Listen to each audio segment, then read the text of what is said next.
안녕하세요. 여러분과 경제의 도시 부산에 대해 살펴볼 부산대 차철욱입니다. 최근 지역의 가장 중요한 문제는 지역 위기, 지역 소멸 등입니다. 지역에서 살아가는 사람으로서 지역의 가치를 발견하는 일은 위기에 직면한 지역을 구제하는 하나의 방법일 수 있다고 생각합니다.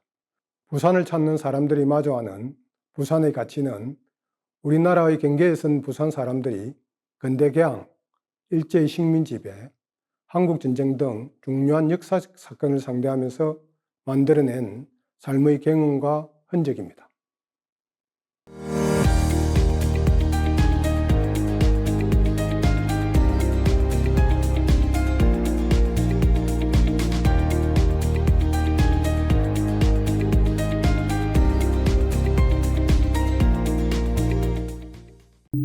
개항 전 부산. 먼저 부산항의 역사에서 가장 중요한 사건인 근대 개항과 관련해 살펴보겠습니다.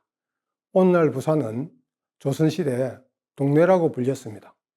조선시대 부산이라는 지명은 오늘날 부산시 동구 좌천정 일대의 조그마한 포구였습니다. 부산포라고 불렸죠. 근대 개항과 함께 일본인들이 그들의 주요 활동 무대였던 개항장을 부산으로 부르면서 이 지역을 대표하는 명칭으로 변했습니다. 오늘날 동래는 동래구라는 기초자치단체의 행정단위로 명명이 유지되고 있습니다. 조선시대 동래는 수도 한양에서 보면 변방이었습니다. 그렇지만 동래는 조선정기의 외구 대책으로 일본인의 왕래를 허용하는 1407년 부산포 개항 이후 군사, 무역, 외교적으로 점차 중요시되었습니다. 특히 1592년부터 1598년까지 7년간 진행되었던 임진왜란은 중앙정부가 변방 동래의 중요성을 인식하게 되는 계기가 되었죠. 조선후기 외관의 설치와 우리나라에서 가장 긴 금정산성의 축조는 동래가 일본과의 관계에서 군사적, 외교 및 무역에서 중요한 위치를 점하고 있다는 점을 보여줍니다. 이러한 사정을 잘 보여주는 유산이 사진으로 보이는 동래부 동원 앞에 세워졌던 큰 대문입니다. 동래부 독진 대아문이라는 관할명이 적힌 편액좌우로 교린 연향 선의사, 진변 병마 절제영이라는 줄연이 있습니다. 즉 동래가 일본과 무역 외교를 담당하고 군사적으로는 독립된 군사 지휘체계를 갖춘 관할였음을 잘 보여줍니다. 부산항을 매개로 한 조선 후기 동아시아 질서를 잘 보여주는 기관이 외관입니다. 외관 설치는 임진왜란 직후 국교를 재개하자는 대마도 측의 요구에 대해 천인공노할 대역죄를 저지른 대마도와 국교를 재개할 수 없다는 명분과 국교를 재개하지 않으면 또 왜구가 되어 남해안 지역을 노락질할지도 모른다는 실리가 마주친 결과물이죠. 외관은 1601년 전령도 외관을 시작으로 두모포 외관, 초량외관으로 장소를 이동하며 변천했습니다. 외관은 일본 상인과 관리들이 조선과 무역 및 외교를 수행하던 공간으로 일본과의 관계를 상징하는 장소입니다. 무역의 측면에서 외관은 중국의 비단실과 일본의 은, 조선의 인상과 일본의 은을 교환하는 동아시아 물류 유통의 핵심적 기능을 했습니다.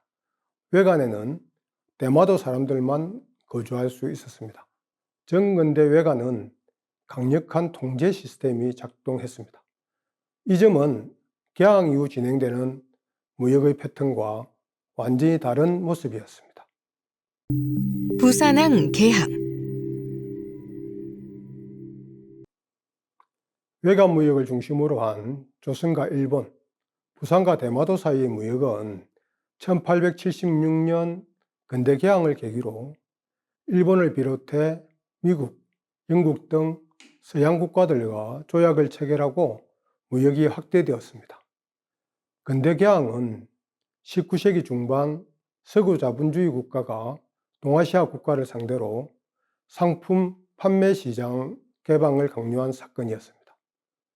영국은 1842년 청나라를 상대로 1차 아편 전쟁 후 난징 조약을, 미국은 1858년 일본을 상대로 밀수호 동상 조약을 체결하여 각각 청과 일본을 개항시켰습니다. 일본은 1868년 메이지 유신을 단행하고 근대화를 추진하고 해외 침략을 개시했습니다. 1874년 타이완을 침략한 뒤 조선을 상대로 개항을 요구했습니다. 일본 정부는 1875년 9월 군함 운요호를 강화도와 영종도에 보내 조선군과 교전하고 약탈과 살육을 자행했습니다. 이에 위협을 느낀 조선 정부는 1876년 2월 11일부터 일본 측 대표와 개항회담을 시작해 2월 27일 조약문에 합의했습니다. 이를 조일수호 조기라고 부릅니다. 조약은 12개조로 이루어져 있으며 조약 내용은 다음과 같습니다. 제4관 조선국 부산의 초량항에는 일본 공관이 있어 다년간 양국 인민의 통상지였다. 이번에 새로 의결된 조관을 기준으로 삼아 무역 사무를 처리한다.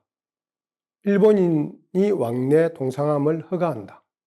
제9관 양국 인민은 각자 임의로 무역한다. 양국 관리는 조금도 이에 관여하지 않으며 제한을 설정하거나 금지하고 방해하지 못한다. 제10관 일본국 인민이 조선국이 지정한 각 항의 재리 중 만약 죄를 범하거나 조선국 인민에게 관계되는 사건은 모두 일본국 관원이 심의한다. 조약의 내용 중 먼저 사관을 보면 조선 우교 외관이 있던 부산의 초량항을 개항하고 제9관에서는 외관 무역은 특권 상인에게만 허용되었으나 개항장 무역은 관리 간섭 없이 자유무역이 가능했습니다. 그리고 제10관에서는 개항장에서 일본인이 죄를 범할 경우 치해법권이 적용된다는 점입니다. 이 조약으로 외관이 있던 부산항이 우리나라에서 첫 개항장이 되었음을 알 수 있죠. 개항조약의 내용을 보완하기 위해 1876년 8월 조일수호 조규 부록이 체결되었는데요. 부산항 거주 일본인들이 개항장을 벗어나 조선인 마을을 다닐 수 있는 거리를 개항장 방파제에서 심리로 하고 일본 화폐를 사용할 수 있도록 했습니다. 자유무역 실시, 제법권 적용, 관행 이정, 일본 화폐 사용 등은 불평등 조약의 특징이라 할 수 있겠습니다. 자유무역 실시가 얼핏 대등한 관계의 무역이라 할 수 있으나 출발부터 체급이 다른 선수들의 경쟁이라는 점을 염두에 두면 불평등한 것이었죠. 개항조약이 성립된 후 우리나라는 1876년 부산을 시작으로 원산, 인천, 진남포, 목포, 마산, 군산, 성진, 용안포, 청진이 순차적으로 개항되었습니다. 일본 정광거류지의 형성. 개항조약이 체결된 후 우리나라에서 가장 먼저 개항된 부산항에는 외국인들이 들어와서 생활할 수 있는 공간을 마련해야 했습니다. 그 공간을 당시 조선은 조계라고 불렀고 일본은 거류지라고 불렀습니다. 개항장에 들어와 조계를 필요로 하는 국가는 일정한 공간 비용을 지불하고 양도받아 스스로 행정권과 경찰권을 행사할 수 있는 자치공간으로 운영했죠. 부산항에서 조선 정부는 일본이 양도받는 조계 공간을 초롱해관 시절처럼 사람과 무역이 통제받는 공간으로 운영하고자 했고, 일본은 상인의 이동과 경제활동이 자유로운 공간으로 운영하고자 했습니다. 양국은 조계 공간의 운영, 범위 확장 등을 둘러싸고 갈등과 논의를 반복했습니다. 결국 1906년 일본의 실질적인 조선 지배가 이루어지면서 이 공간은 일본인 정광거류지로 불렸습니다. 개항 후 부산항의 조계지는 종전의 초량해관 시설이 해체되고 사람과 물자가 자유롭게 드나들 수 있는 공간으로 변했습니다. 그 변화는 1876년 8월 개항조약을 보완한 조일소 조규 부록에 다음과 같이 규정하고 있습니다. 제3관, 종전에 부산 초량항 일본관에 설치했던 수문과 슬문은 지금부터 철폐하고, 제4관, 이후 부산 항구에서 일본국 인민이 통행할 수 있는 도로의 거리는 부두로부터 계산해 동서남북 각 직경 10리로 정한다. 즉, 제3관에서는 기존 초량회관 통제의 상징인 수문과 슬문을 철폐하고, 제4관에서는 일본인들이 개항장 부두에서 4km 이내로 제한되긴 하지만 자유롭게 이동할 수 있게 했습니다. 이렇게 일본 측은 조개지 내 지구 정리를 서두르는 한편 일본인들의 토지 차용과 가옥 건축을 장려했습니다. 문제는 일본인들이 조개의 범위를 벗어나 주변의 토지를 매수한 것이죠. 조개의 북쪽인 대청동과 보수동 방면으로 일본인들의 생활 공간이 확대되었습니다. 1903년 제작된 지도인 부산항시가급 부근 지도를 보면 좀 더 명확히 확인할 수 있습니다. 이 무렵은 개항 후 약 30년이 경과한 시점인데요. 조개구역을 넘어 일본인들이 생활할 수 있게 시가지 정리를 했죠. 확대된 시가지에 일본 측은 도로를 개설하고 오늘날 국제시장 방면으로는 주거지를 조성했습니다.